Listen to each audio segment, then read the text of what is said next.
vô tâm nghiệt ngã.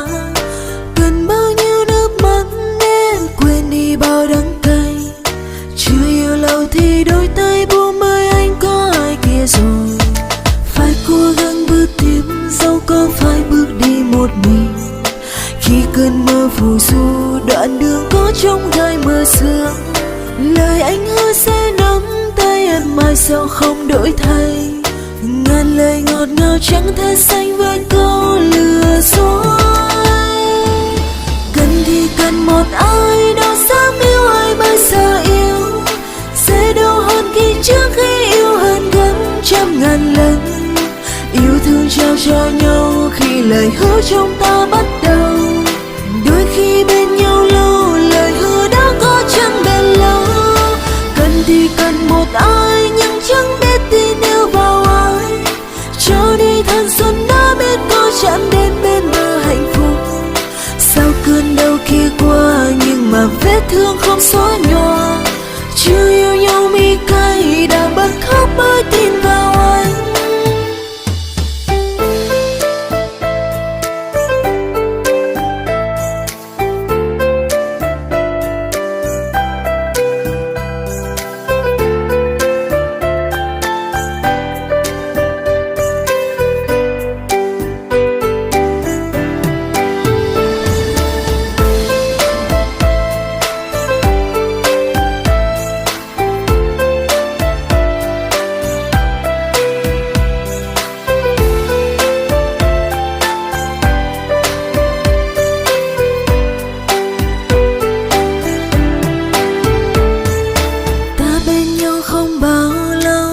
Sông kia lại về, xa anh xa càng xa, một khoảng cách vô tâm nghiệt ngã. Cần bao nhiêu nước mắt nên quên đi bao đắng cay. Chưa yêu lâu thì đôi tay buông bởi anh có ai kia rồi. Phải cố gắng bước tiếp dẫu có phải bước đi một mình. Khi cơn mơ phù du đoạn đường có trông gai mưa sương. Lời anh hứa sẽ nắm tay em mai sau không đổi thay.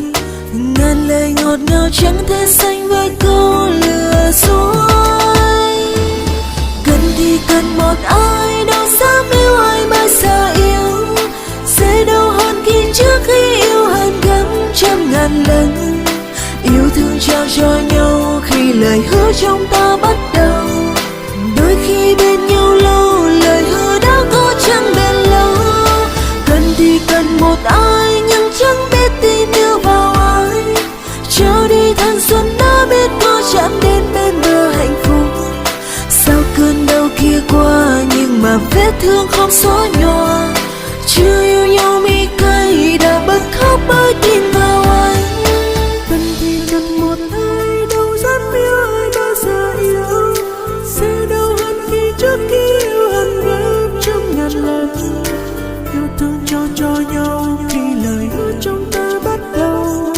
Đôi khi bên nhau lâu lời hứa đã có chẳng bền lâu.